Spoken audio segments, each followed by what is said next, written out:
Previously on X Month, 13 years ago.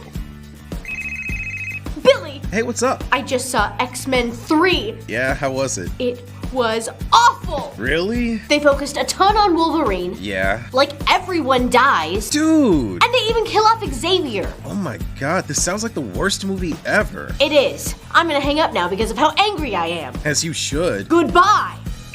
10 years later. Billy, Hey, what's up? I just saw Logan. Yeah, how was it? It was awesome! Really? They focus a ton on Wolverine. Yeah? Like everyone dies. Dude! And they even kill off Xavier! Oh my god, this sounds like the best movie ever! It is! I'm gonna hang up now because of how happy I am. As you should. This was worth staying in the same spot and never changing my clothes for a decade. Goodbye!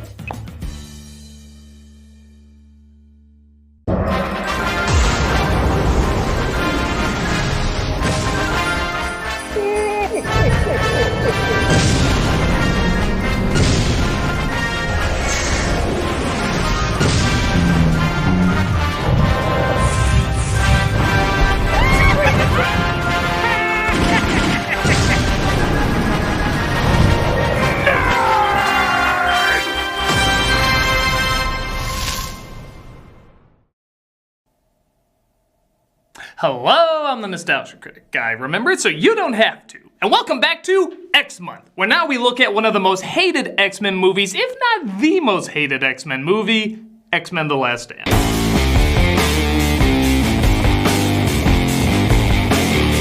With the directing chair now being filled by Brett Ratner, from one non-controversial director to another, X-Men The Last Stand was less than a critical darling and an absolutely despised addition to the X-Men franchise. Fans hated how many characters died, how unfocused it was, how it seemed to amount to nothing, how it killed President Kennedy, how it caused the Great Depression, and how it directed Norm of the North 2. You couldn't contain the amount of hatred this movie got and still gets today.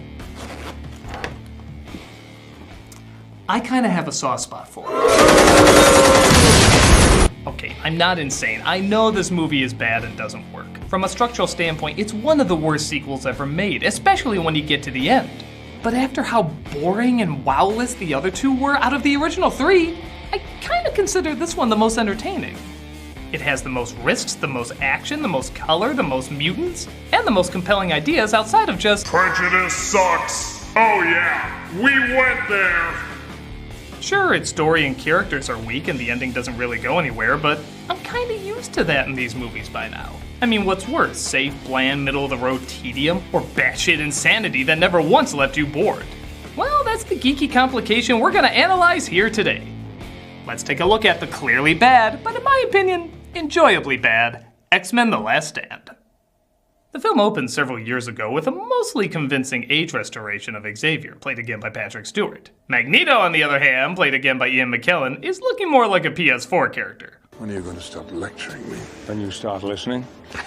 And you're here because I need you. Oh yes, the pictures have told us. They go to visit a young Jean Grey, who apparently has unbelievable powers to make people look less like their action figures. Jean's powers seem to be running amok, but Xavier says he can help her control it. Did you think you were the only one of your kind, young lady? And I hope never to bring this up or think about it the majority of times we meet. Oh, Jean, by the way, to save all the mutants of the world, it'd be extremely helpful if you could, unleash that most powerful entity in the universe thing? Nothing? Nada? God, this better make more sense when your sons are Stark. Meanwhile, at a later date, guys, this a timeline or a math problem? We get a pretty grisly scene of a young mutant trying to cut his wings from his back. This kid deserves a freaking Oscar for the less than 1 minute of acting that he's given. Not you. Dad, I'm sorry. Wow, I can't wait to see the development they give this character to justify such horrific imagery. How much screen time does he have? Should I get used to things being dramatically built up with no payoff? Got it. Back in the not-too-distant future's past, we see Storm, played again by Halle Berry, and Wolverine, played again by Hugh Jackman, training young mutants in a lawsuit battlefield. The whole world's gonna hell, you just gonna sit there? Come on, it's the third one. We're all on autopilot here. We're getting killed out here. Oh, you read the reviews. Logan has non-Russian Colossus throw him at the threat, and a sigh of disappointment is given when you realize the upside-down fake Sentinel head is far better looking than the actual Sentinels we would get later. Class dismissed. Tell Bumblebee I love him. They turn off the holodeck, Danger Room, and they're both owned by the same guy. As Rogue, Anna Paquin, is pissed that her boyfriend Iceman is getting too friendly with another mutant named Kitty Pryde, played by Ellen Page. I mean, something's wrong. What's wrong is I can't touch my boyfriend without killing him. Other than that, I'm wonderful. Again, nailing her character great. Have I ever put any pressure on you? You're a guy, Bobby. Your mind's only on one thing. I'm gonna go talk to that Gambit boy. No, wait, that's what the fans would want. We don't do that in these movies. Meanwhile, Cyclops, James Marsden, is having trouble coping with Jean's death from the last movie. I know how you feel. Don't. When Jean died, I said don't. Maybe it's time for us to move on. You and I, that one night of passion, it's over now. Not everybody heals as fast as you, Logan. Well, I am pretty awesome. We then cut to Beast. Kelsey Grammer as Beast. Beast. Yeah, they nail Beast. It's amazing how well they got this character down. From his casting, to his makeup, to his sophistication, to his animal-like fighting, even him reading upside down. Next to Wolverine and Xavier, this is as perfect a realization of a cinematic X-Men can be. A major pharmaceutical company has developed a mutant antibody, a way to suppress the mutant X gene permanently. How am I taking him so seriously when that ridiculous amount of makeup is staring back at me? He looks like a Rogaine Smurf, and yet I'm hanging off of his every word. Even the world they inhabit seems a little bit more evolved. As mutants are now being hired into political office, and people focus less on wiping them out as much as helping them out. Though even that's quite a loaded issue as well. Apparently a, quote, cure for mutation has been found, ironically in a mutant, who can take people's powers away if they come near him. They transform this into a drug that can take mutant powers away, and unsurprisingly, this causes a lot of controversy. I mean, what kind of coward would take it just to fit in? Is it cowardice to save oneself from persecution? This is a callback to one of the best X-Men cartoons entitled The Cure, where mutants try to figure out whether or not it's ethical to be free of their powers. Give this movie credit for asking similar difficult questions. Is mutation something to be fixed like bad vision? Or is it a part of your identity and what makes you who you are? Should you change or society change? Mutants have different responses depending on their powers. Not all of us can fit in so easily. You don't shed on the furniture. Is it true? They can cure us? They can give us real accents? There's nothing to cure. Nothing's wrong with you. Or any of us, for that matter. I do also give credit that Storm has a bit more character in this than the previous films, though maybe it's just the better wig. Their affliction is nothing more than a disease. And this site, once the world's most famous prison, will now be the source of freedom. Yes, I'm sure going to Alcatraz to have people who see you as a disease genetically alter you won't be intimidating at all. These so-called mutants are people, just like us. But I stand here today to tell you that there's hope. You know, I want to listen to this guy, but I keep looking around expecting to see one of the Penguin's goons to flip in and steal his baby. However, some groups are taking this further as Magneto infiltrates an angry gathering of mutants. By the way, doesn't anyone clean up churches in the not-too-distant future? Make no mistake, my brothers. They will draw first blood. The only question is, who will you stand with? The humans or us? I'll be selling my CDs in the back. I live stream Thursdays. You talk pretty tough for a guy in a cape. You know who you're talking to? Do you? The gritty reboot of Sonic the Hedgehog. Meanwhile, Cyclops returns to where Jean was lost, but discovers she's not quite dead. No, you're not. You'll be stone dead in a moment. There's sadly a lot of truth to that. She shows off to Cyclops how powerful she's become by coming back to life, controlling his laser eyes, and as if that wasn't enough, she blows him up. Oh no, not Cyclops. He was a character. Anyway, I've seen Westworld. I know he'll be right back. Get to Alkali Lake. Xavier feels a great disturbance in the X-Force, so he sends Storm and Logan to check it out, and they discover Jean is still alive. But how can that be? Well, that much built-up Phoenix saga is about to pay off, involving aliens and firebirds and several levels of psychological and physical identity. Her powers wrapped her in a cocoon of telekinetic energy. Okay. Jean developed a dual personality that in our sessions came to call itself the Phoenix. What? What? Is the woman in front of us the Jean Grey we know, or the Phoenix furiously struggling to be free? So, no aliens, no firebirds, only one personality, and all this is happening because of water. Yeah, they say Xavier kept it dormant, but they never said what triggered it back to full force, so the only conclusion we can come to is Water. Just add water, boom, crazy. Boy, The Wizard of Oz would have been a different flick if that was the outcome. I have you now, my pretty. Oh, no, you don't, you evil witch. Dorothy, no! You have unleashed the psychotic part of my mind, making me the most powerful force in the world! Yeah, Dorothy, what did you think would happen? Well, I thought she would melt. That is the stupidest thing I've ever heard you say. But No! I thought that she... No.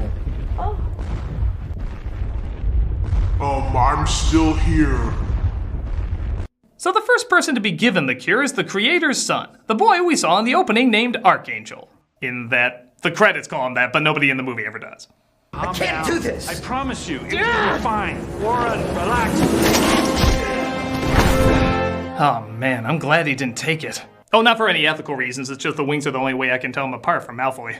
And just to be overly dramatic. Why no? Doors are for practical people. I'm here to shove a visual metaphor down moviegoers' throats! And maybe that metaphor would have worked if it wasn't used on characters who had less than 5 minutes on screen. Both the person being watched and the person watching are barely in this. Weird how feeling for an image and relating to an image seem to be intertwined.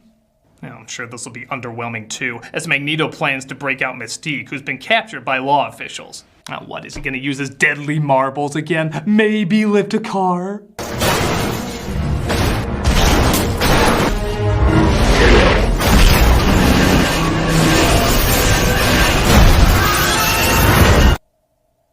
Well, that was awesome. Oh, I mean, nothing's good in this movie! He breaks her out, which I kind of enjoy, seeing how she broke him out in the previous film, and while in this mutant criminal grocery store, he decides to go shopping. James Matrix. He was arrested for being Seth MacFarlane 5 times when once was already too many. What did they call you? Juggernaut. He was arrested for quoting internet memes. I'm the Juggernaut! Yeah, we'll get to it. One of the guards tries shooting the cure at them as Mystique gets hit and transforms into a human. Thus, Magneto abandons her, presumably because she lied about being a real redhead. Such a shame. She was so beautiful. Now, on the one hand, I kinda like this. It emphasizes how deep his prejudice goes, and like most oxymoron bigots, he's consistent in how hypocritical he is. But there is one huge problem with this. The situation should go more like, oh dear. Well, I better take you to my machine that turns people into mutants. I know it had a few problems, but with me being a scientist and there being great breakthroughs in DNA transformation, I can totally work with this. Oh wait, I guess that's off the table now. Okay, laters. I'm sorry, my dear. You're not one of us anymore. I mean, the fact that she grew up as Xavier's sister was totally fine, but... yeah, that still doesn't connect to any of these. Beast is outraged that the cure has been weaponized without his knowledge, thus he tells the president he's resigning. Someone fired or resigning from the president's cabinet? Man, that's rare these days. Have you even begun to think what a slippery slope you're on? I have. And I worry about how democracy survives when one man can move cities with his mind. As do I. You and I know that it's only going to get worse. All the more reason why I need to be where I belong.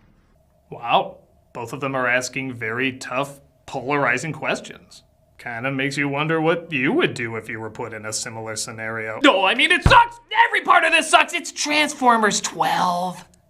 Meanwhile, the supposed most dangerous mutant in the world wakes up with just Wolverine as security. You know, it's becoming easier and easier to believe that the apocalypse happened 4 times in these movies. One of them is called that!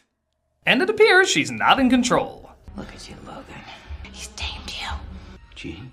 There is no Jean, only Phoenix. Wait. That remarkable metal doesn't run through your entire body, does it? But 50 Shades of Jean Grey will have to wait as she busts out and goes to her parents, despite her parents never showing up in the rest of the movie. It's not the first time in these films someone abandons what's supposed to be the most important. What the hell are you doing here? Visiting an old friend. Magneto and his goons are there as well, as Xavier and him agree to approach her alone. I came to bring Jean home. Don't interfere, Eric. Just like old times, huh? She needs help. Okay. This visual needs sitcom music. One's a peaceful professor, the other a genocidal extremist. Together, they have to convince a woman not to blow up the world because everyone thinks the Dark Phoenix is the only part of the Phoenix there was. Can they stop her insanity while having a little fun along the way? Fox presents Jean-Luc and Gandalf, some wacky wit from wacky Brits. They do a good job making Jean pretty intimidating and downright creepy at times, but for going back to her childhood home, there's no exploring her past, her psychology, what led her to this mental state. She just starts tossing shit. Yeah, it's not like the Phoenix had any mental play whatsoever. That's it. Even the fight, despite it being impressively choreographed, doesn't make a whole lot of sense. Magneto says, Nobody gets inside. well, obviously the first thing to do then is throw him inside. Though let's be honest, that was only done for this stunt. Which makes no sense, but I still friggin' love. As Jean takes house flipping a little too seriously, Xavier gives Logan one final look before being turned into powdered X-Lax. That's the look of a guy saying, you're going to be changing me in the near future. So X-Man Xavier is extinct as Magneto steals Jean away, and the X-Men realize they have to carry on not only without their leader Cyclops, but without their mentor Xavier as well. Gee, I've never seen that done in these movies before. We must carry on his vision of a world united. This hits our X-Men pretty hard, especially, which one was Juno again? Kitty. Oh yeah, Kitty Pryde. It has been over 40 minutes since we've given her or Iceman a scene, so...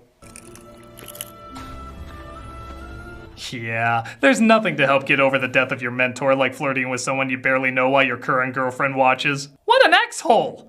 Where are you going? You don't know what it's like to be afraid of your powers. Hello? I want to be able to touch people, Logan. I hope you're not doing this for some boy. No, it's for some boy. Oh yeah, that's totally what I'm doing. Look, if you want to go, then go.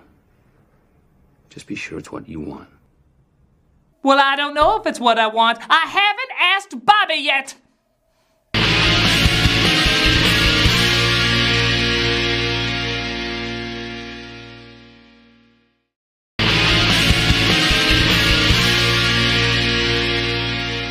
So remember how Jean, even though she wasn't really developed, I mean, okay, we're used to that in these movies, but she was at least a little creepy? We'll throw that out the window, as for the majority of the rest of the movie, she does nothing but give one blank stare. Again, something we've sadly become familiar with in these films. She made her choice. Now it's time we make ours. So if you're with us, then be with us. Again, give credit that at least Storm has a bit more character, taking a little bit more charge, and this maybe kind of ties into fans that believe she should have been the leader of the X-Men instead of Cyclops. But every time Jean is even close to being more developed, they always push away. In some cases, literally, like when Wolverine tries to track her down. I came for Jean. You think I'm keeping her against her will?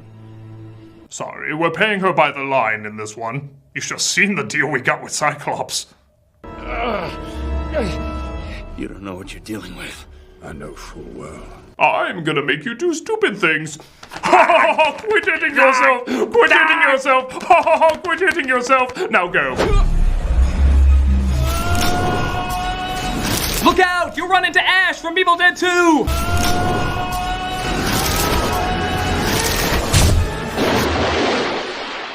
The SWAT team finds Magneto's army, but it turns out it was just multiple men as a diversion. Okay. I give up. Now I'm gonna be sent back to jail and have my powers taken away. Why'd I agree to this? Magneto is actually throwing a mutant pride parade as he plans to get his army to Alcatraz via... holy shit, amazing scene.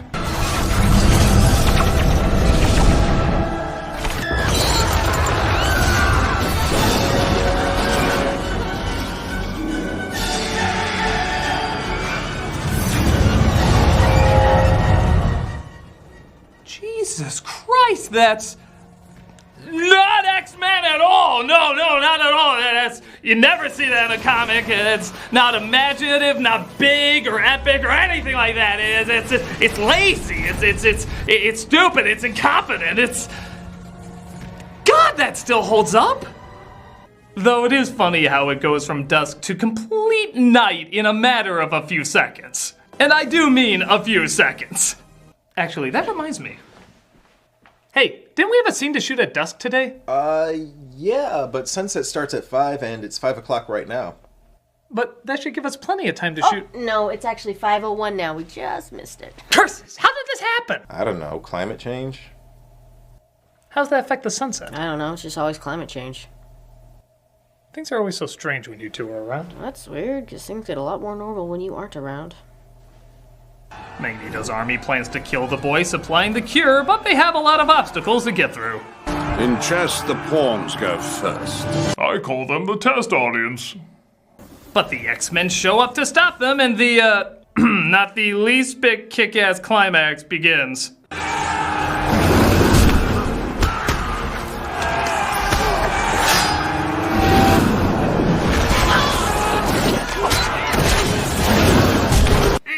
Just trying to find something awesome in this movie.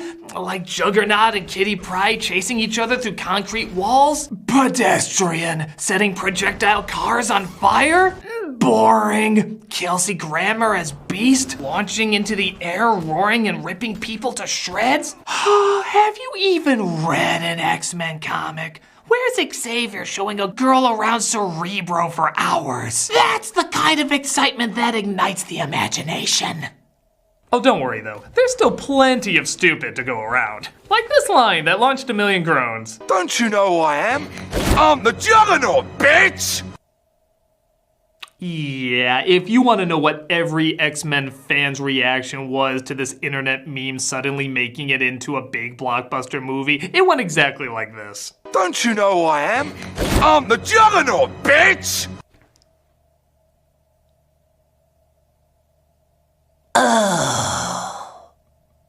Then there's this scene where the mutants try to kill the scientist in charge. You're the guy that invented the cure, right? Yep, that's her. Please, don't do this. I only wanted to help you people. Do we look like we need your help? All we need is a script doctor. Yay, that kid who had less screen time than the catering credit got to save his dad. Because that's what it's all about. Wolverine even manages to learn how to work with the X-Men as a team. We work as a team. Best defense is a good offense. Because that's what it's all about.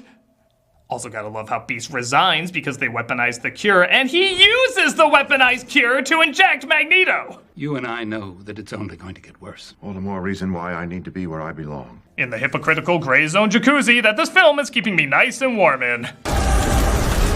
No! She decides once again to go berserk though, as she begins wiping out everybody on the island. What have I done? Is it me or does it look like he's asking the audience that upon finishing the film? What have I done?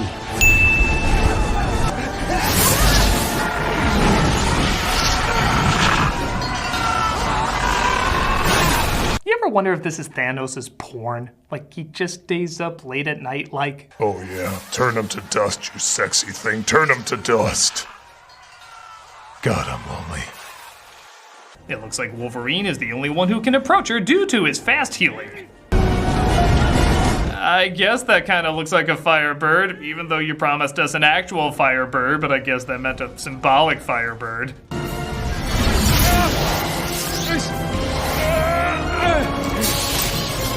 Look, I know you want to see me naked, but can I go one of these movies with my body mostly covered? I'm tired of people seeing my huge acmen! He gets her back to her normal self just so he can kill her. Yep, she came back and went crazy just so she could die again. Yeah, that's actually all they do with her. Man creates gene. Man destroys gene. Man recreates gene. Man destroys gene. Man, this movie's bullshit. And the ending only gets worse from here. We see Kitty Pryde at Xavier's grave. Because clearly no other character had a stronger connection with him. As these movies have now gone full force into making Rogue barely recognizable to 100% unrecognizable as she had her powers taken away. This isn't what I wanted. I know. It's what I wanted. Aw, so she did it for herself. Now let's reconnect with the boy who was about to cheat on you because he couldn't touch you and remind yourself that it had nothing to do with him. 'Cause that's what this is all about. Hey look, Wolverine is proud that Beast is back in the White House, putting their two-sentence rivalry behind them. Way to go, Furball. Because that's what this was all about! Logan tries to figure out if he owns the school or what. Nothing else is discovered about his past despite the other films talking about it. I mean, poorly, but they did talk about it. And we see Magneto's powers are coming back, proving the cure pointless. Xavier comes back to life, proving his death pointless. But that Archangel kid is still flying around in the background for a millisecond. Thus, that's what this was all about. I have no idea what this movie was about.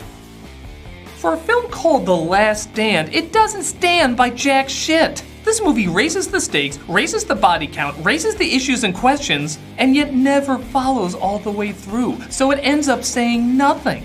Want proof? There's an alternate ending where Rogue doesn't get the cure, proving even they had no idea what they were trying to say. I couldn't do it.